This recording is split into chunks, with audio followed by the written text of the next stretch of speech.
설교 제목이 은혜인데 찬양도 은혜였어요. 늘 저를 위해서 또는 교회를 위해서 크게 같이 기도하는 좋은 구역이라고 생각합니다. 오송 세종 구역이 크게 부흥하고 성장하는 놀라운 역사가 일어나기를 축복합니다.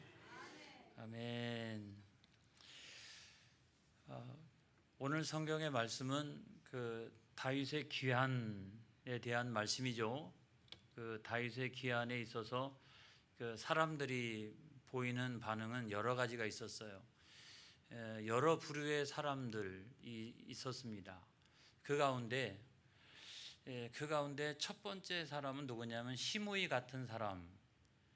그는 원래 베냐민 족속이고 또 사울 왕의 친척이었어요. 근데 자기가 생각을 할 때는 오늘날 사울 왕가가 이와 같이 된 것은 다 누구 때문이라? 다윗 때문이다. 다윗하고 전혀 상관없는데도 다 다윗 때문이라고 여겼어요. 그래서 다윗 왕이 막 쫓겨갈 때, 도망을 칠 때 뒤에 계속 따라 붙으면서 온갖 욕지거리라는 욕지거리는 다 하고 그냥 돌멩이를 갖다가 막 뒤에다 갖다가 던지고 했던 사람이었어요. 근데 문제는 뭐냐면 압살롬이 집권을 하면 좋은데 다윗 왕이 귀환을 하게 됩니다. 큰일 났잖아요. 그렇죠? 큰일 났어요.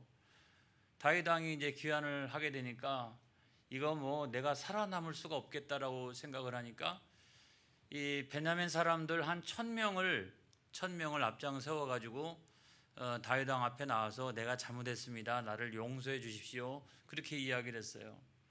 여러분 용서가 돼요? 용서하기 대단히 어렵잖아요. 그런데 다윗 왕은 한 1000명쯤 와가지고 그 많은 사람들이 지켜보는 앞에서 시므이가 잘못했습니다. 용서해 주세요. 그렇게 나오니까 이거 어떻게 합니까? 그래서 시므이를 받아주고 용서한 것으로 처리를 합니다.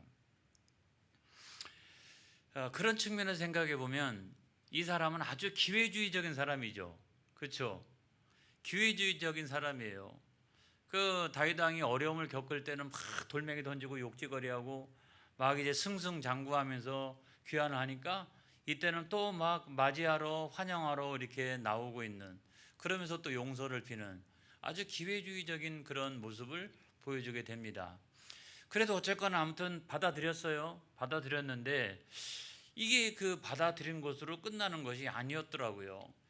여러분 나중에 열왕기상 2장 8절로 9절의 말씀에 보면 다윗 왕이요 나중에 유언을 남기는 장면이 나옵니다. 이 열왕기상 2장은 다윗 왕의 유언인데 자기 아들이었던 솔로몬에게 죽어가면서 남기는 그런 유언이에요.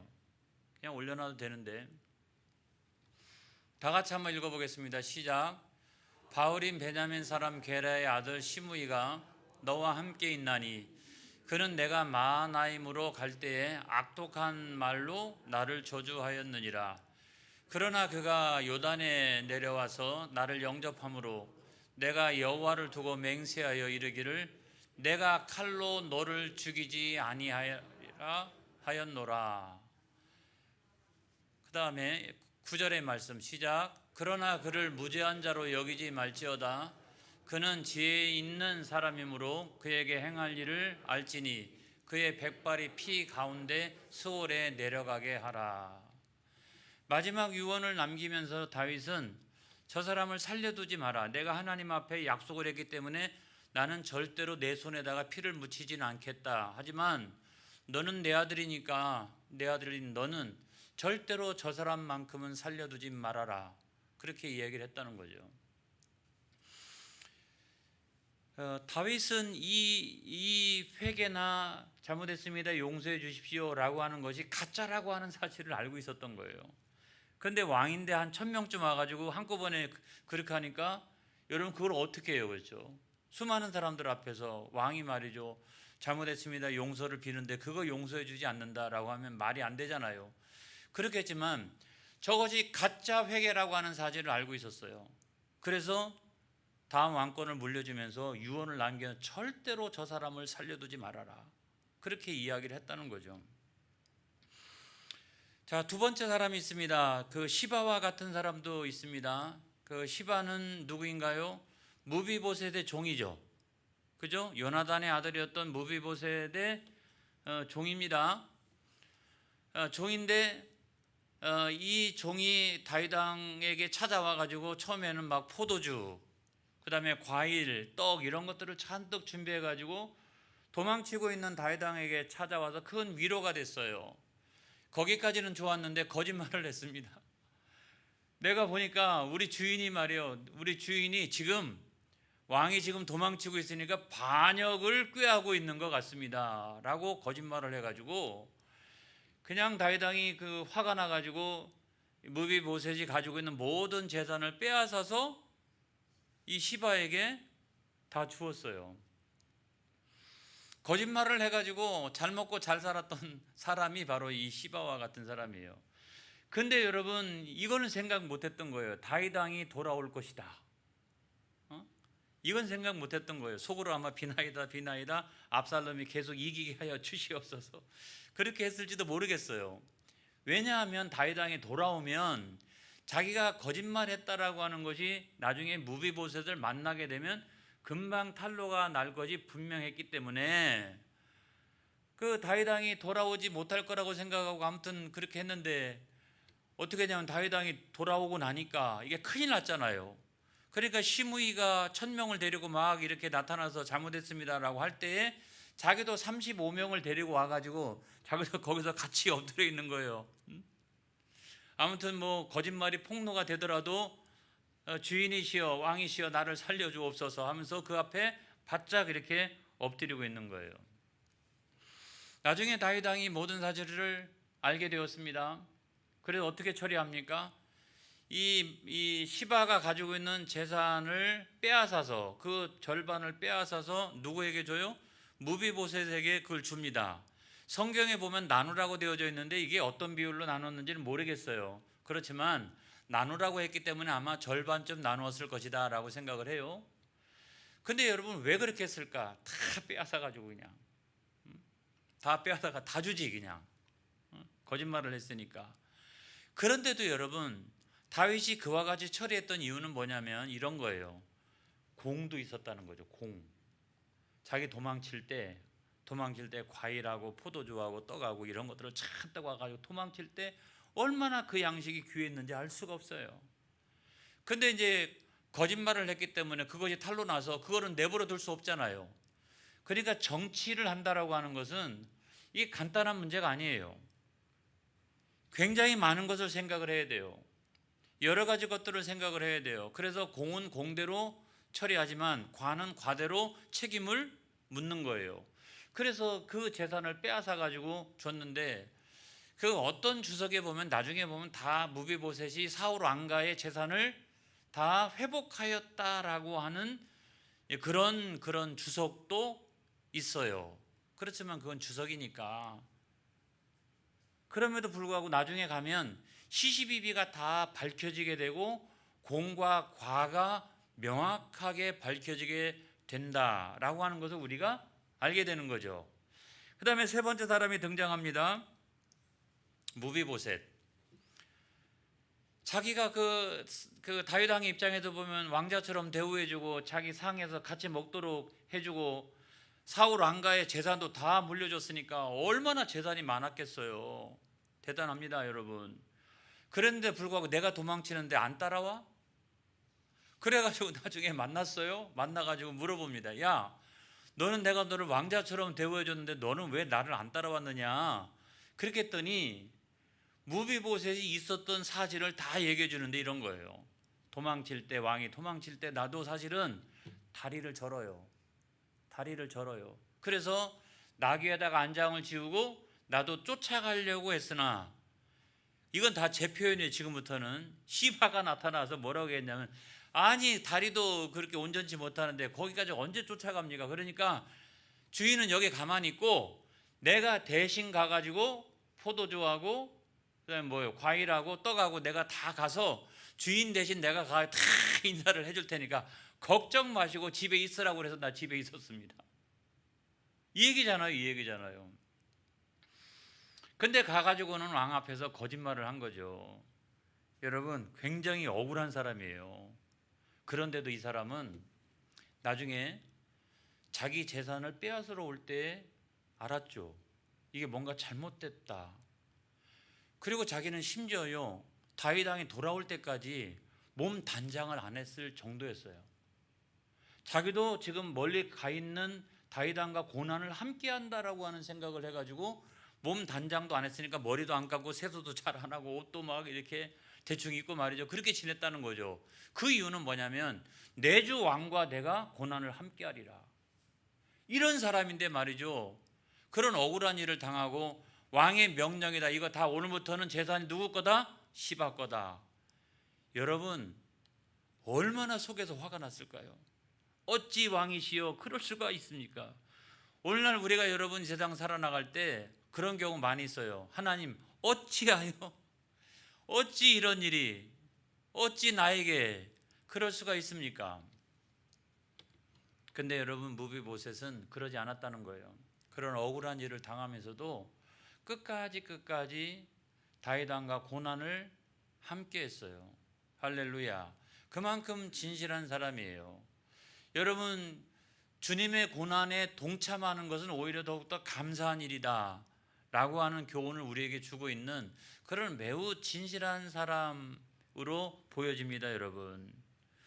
여러분 억울한 일을 당할 때마다 이 무비보셋의 이 사건을 여러분들이 기억하시기를 주의 이름으로 축복합니다. 그런 때 신앙이 무너지고 그런 때 마귀가 역사하는 겁니다. 그런 때 내가 생각할 때는 아주 억울하거든요. 그 마음을 누가? 마귀가 찾아와서 그 마음에 역사하고 평지 풍파를 일으키고 여러분 그런 일이 생기는 거예요. 조심해야 되는 겁니다.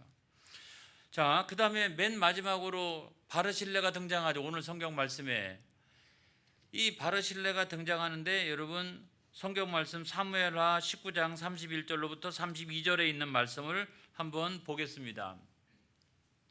시작. 길라 사람 바르실레가 왕이 요단을 건너가게 하려고 로골림에서 내려와 함께 요단에 이르니 바르실레는 매우 늙어 나이가 80세라 그는 큰 부자이므로 왕이 마하나임에 머물 때에 그가 왕을 공개하였더라. 그러니까 지금 다윗 왕이 도망칠 때도 나와서 맞이했고 그 사람은 길르앗 지파의 아주 유력한 그런 족장인 것 같고 나이가 많은 사람이고 그 다음에 큰 부자였던 것 같습니다. 그리고 이 다윗 왕이 권토 중례하면서 내가 돌아가리라 이 권토 중례하면서 자기를 준비할 때 그 마하나임에도 준비했거든요. 마하나임에도 그렇게 준비하고 있을 때 그 오랜 시간 동안에 거기에 물질적인 공개를 다 했던 사람이 누구냐면 이 바르실레예요. 바르실레가 제공해 준 걸 가지고 왕을 비롯해서 모든 용사들이 먹고 마시고 힘을 얻고 준비를 하고 전쟁 준비를 다시 하고 이런 모든 것들을 기실은 거의 다 제공하다시피 했던 사람이 이 바르실레였다라고 하는 거예요. 여러분 이것은 매우 위험한 일 아닙니까? 만약에 압살롬이 계속 정권을 유지하고 있어 봐요. 이거는 반역죄로 처형당하고 구족일 때로는 삼족이 멸망당할 수 있는 그와 같은 엄청난 일이라고요. 그럼에도 불구하고 왕에 대한 충성심 이걸 포기하지 아니하고 계속 왕을 향해서 자기가 최선을 다했다는 거예요. 그래서 나중에 다윗이 어떻게 합니까? 오늘 성경 본문에 말씀에 있는 것처럼 야 내가 지금 돌아가고 있으니까 내가 너한테 받은 은혜가 너무 크다. 그러니까 내가 예루살렘에 돌아가서 내가 너에게 은혜를 갚게 해다오. 그랬더니 이 바르실레가 나는 나이가 들어가지고 내가 괜히 가봐야 왕에게 도움되는 건 하나도 없고 오히려 누만 됩니다. 그러니까 나는 필요 없고 대신해서 정말로 왕이 자꾸 그렇게 간청을 하니까 그러면 대신 김함 이름이 김함이에요. 그러니까 성은 김씨요 이름은 함. 근데 아무튼 이 김함인데 이 김함이 누구인지가 사실은 명확하진 않아요. 그런데 모든 주석을 총동원해서 보면 바르실레의 아들인 것이 분명하다. 이렇게 추정하고 추론하는 경우가 거의 대부분이에요. 그러니까 내 대신에 내 아들을 그래도 데려가시오. 그렇게 이야기를 했던 거죠. 사무엘하 19장 36절로 37절에 있는 말씀 보겠습니다. 시작. 당신의 종은 왕을 모시고 요단을 건너려는 것뿐이거늘 왕께서 어찌하여 이 같은 상으로 내게 갚으려 하시나이까. 또 시작. 청하건대 당신의 종을 돌려보내옵소서. 내가 내 고향 부모의 묘 곁에서 죽으려 하나이다. 그러나 왕의 종 기맘이 여기 있사오니 청하건대 내가 내 주 왕과 함께 건너가게 하시옵고 왕의 처분대로 그에게 베푸소서 하니라.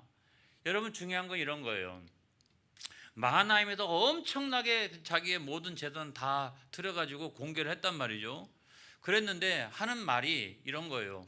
나는 왕이 귀환하게 된 것이 너무 기쁘다는 거예요. 그거 외에는 내가 어떤 상도 내가 바라는 게 없습니다. 근데 왕이 하도 함께 가가지고 받은 은혜가 크니까 나에게 보답할 기회를 달라고 이야기를 하니까, 그러면 기맘을 데리고 가는데 나는 누가 되고 기맘은 혹여나 무슨 뭐 입신을 위해서 내 아들 내가 이렇게 했으니까 내 아들은 잘 좀 도와주세요, 출세하게 해주세요. 그게 아니라 나는 누가 되지만 반대말은 뭐예요? 도움이잖아요. 도움. 내 아들은 아직 젊으니까 가면 왕을 도와서 왕에게 무슨 일이든지 아무튼 도움이 될 겁니다. 그러니까 내 아들 데려가세요. 여러분, 그렇게 이야기를 했다는 거죠. 지금까지 다윗이 귀환하고 있는 이 상황에서 가장 보석처럼 빛나는 사람은 누구입니까, 여러분? 무비보셋도 대단합니다, 여러분. 그런 억울한 일을 당하면서도 진실한 모습을 보여주고 있으니까. 그런데 이 바르실레 정말 대단하지 않습니까? 정말 보석처럼 빛나는 사람이 저는 이 바르실레라고 하는 생각이 드는 거예요. 그래서 나중에 이제 유언을 또 남겨요. 유언. 다윗왕이 유언을 남기는데 유언 어디 있다고요? 열왕기상 2장에 있다고요. 거기에 보면은 이 바르실레의 가문에 대한 유언을 다윗이 남깁니다, 여러분. 열왕기상 2장 7절에 있는 말씀 보겠어요. 시작. 마땅히 길앗 바르실레의 아들들에게 은총을 베풀어 그들이 내 상에서 먹는 자 중에 참여하게 하라. 내가 내 형 압살롬의 낫을 피하여 도망할 때에 그들이 내게 나왔느니라. 그러니까 내 당대에 내가 기맘을 데려다가 은혜를 갚는 거, 이거 말고도 너가 누굽니까? 솔로몬이잖아요.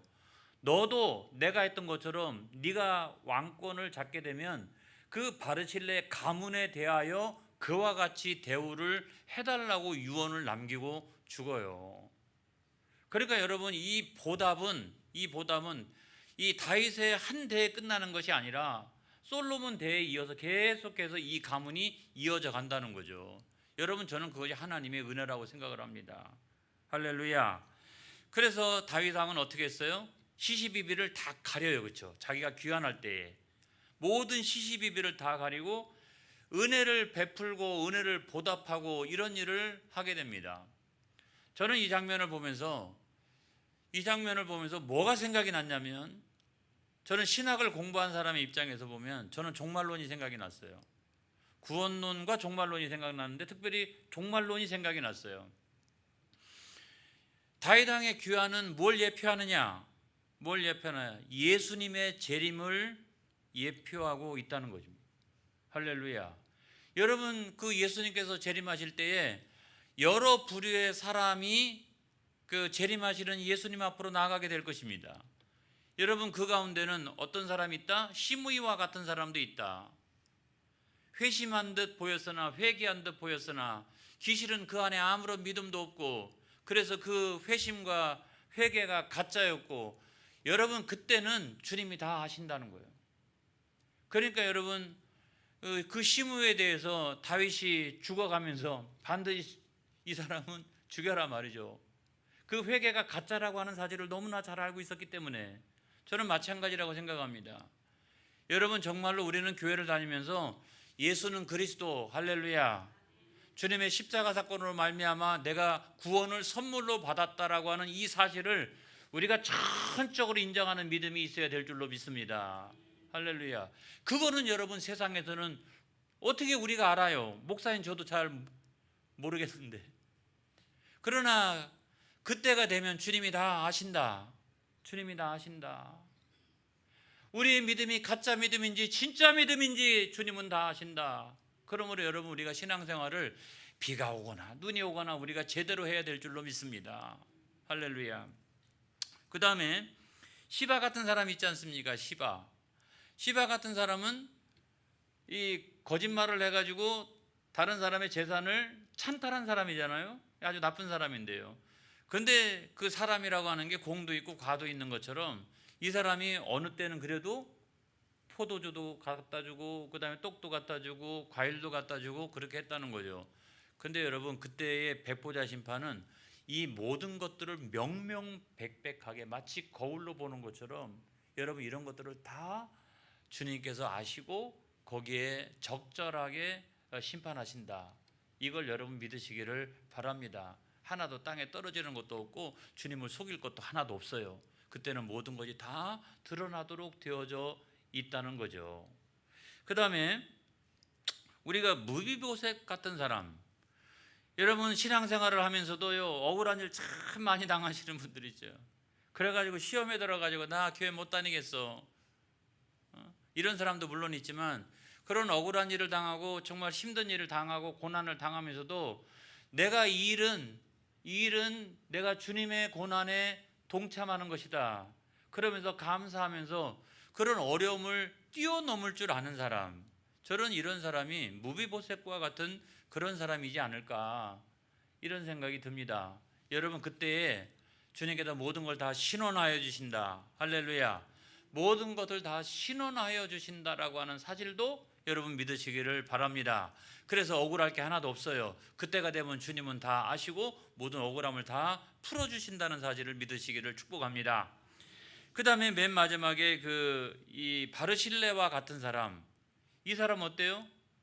주님의 고난에 같이 동참했던 사람이잖아요. 그렇죠? 그 어려움 당할 때.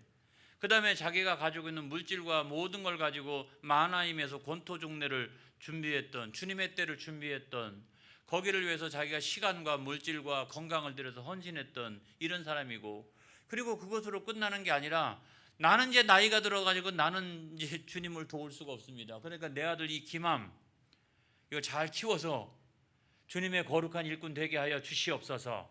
할렐루야. 그러면서 막 대를 이어가면서 주님을 영광을 위해서 늘 헌신하는 그런 가문이라면 여러분 별처럼 빛나는 사람이지 않을까. 그날 주님께서 오시는 그날에 정말 칭찬받는 그런 사람이 되지 않을까 이런 생각이 드는 거예요. 사랑하는 성도 여러분, 오늘 저는 마지막으로 구원론에 대해서 우리가 너무너무나 잘 알고 있는 구원론에 대하여 다시 한번 말씀을 드리고 싶습니다. 여러분 우리는 다 죄인입니다. 그죠? 우리는 죄인이었습니다. 그리고 죄 안 짓고 살아가는 사람은 세상에 아무도 없습니다. 그래서 우리는 다 누구든지 예수님 만나기 전에 우리는 다 죄인이었어요. 모든 사람 더하고 이런 정도의 차이지 우리는 다 죄인이었어요. 근데 죄의 값은 뭐라고요? 사망이라고요. 그래서 여러분 다 누구든지 그 죄에 대하여 심판을 받게 되어 있어서 우리에게 세 가지 죽음이 찾아오는데 한 가지 죽음은 뭐냐면 영적인 죽음이라는 거죠. 영적인 죽음.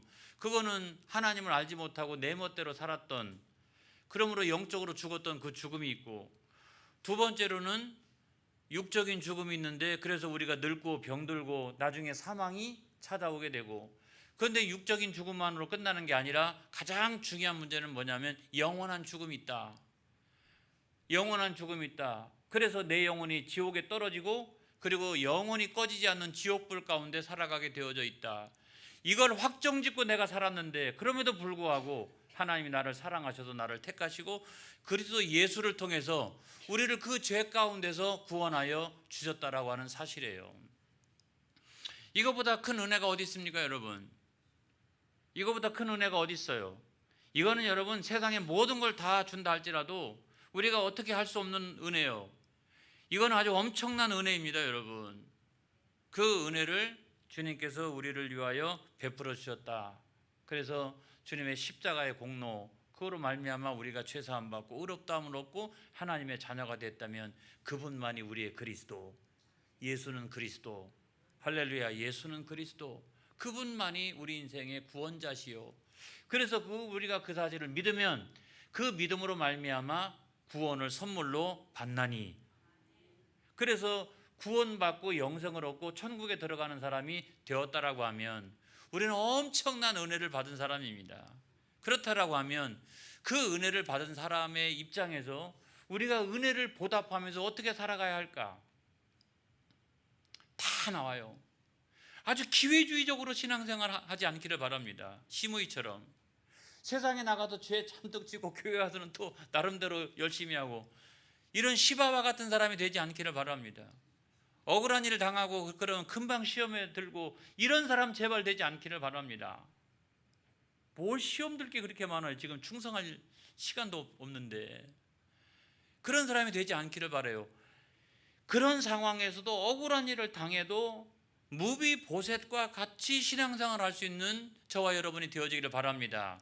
그 고난도 다 주님을 위한 고난이요 그렇게 여기고 감사 그거를 뛰어넘을 수 있는 사람이 되어지기를 바랍니다. 언제 시험 들어가지고 몇 년씩 시간을 허비할 일이 있어요. 진짜 시간 허비할 일이 없다고요. 막 충성하고 헌신하고 그렇게 해가지고 상급을 막 쌓아가야 될 텐데, 그래서 이 종말의 때에, 영혼의 때에 우리가 본받아야 될 사람이 있다라고 하면 무비보셋은 너무 힘들잖아요. 그러니까 하나님 아버지, 내가 바르실레와 같은 신앙생활이 되게 하여 주시옵소서 해가지고 주님의 고난에 때때로 참여하지만 그래도 나의 시간과 물질과 건강 들여서 헌신하고 충성하고 살다가 그냥 너무 보고 싶어가지고 야 아예 그냥 가서 살자, 그냥 너 그냥 천국 가서 같이 살자. 주여, 이런 사람이 되어지기를 바랍니다. 야 내가 너는 꼭 데리고 가고 싶다. 그냥 너는 그냥 데리고 가고 싶어.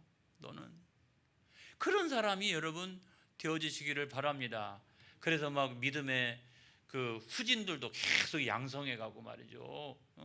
이런 바르실레와 같은 사람, 여러분 종말의 때에, 영혼의 때에 여러분 이 구원론을 다시 생각하면 우리가 어떤 신앙생활을 해야 될 것인가, 주님이 너무 사랑하는, 막 같이 살고 싶어하는 그런 바르실레와 같은 그런 사람이 되어지기를 주의 이름으로 축복합니다.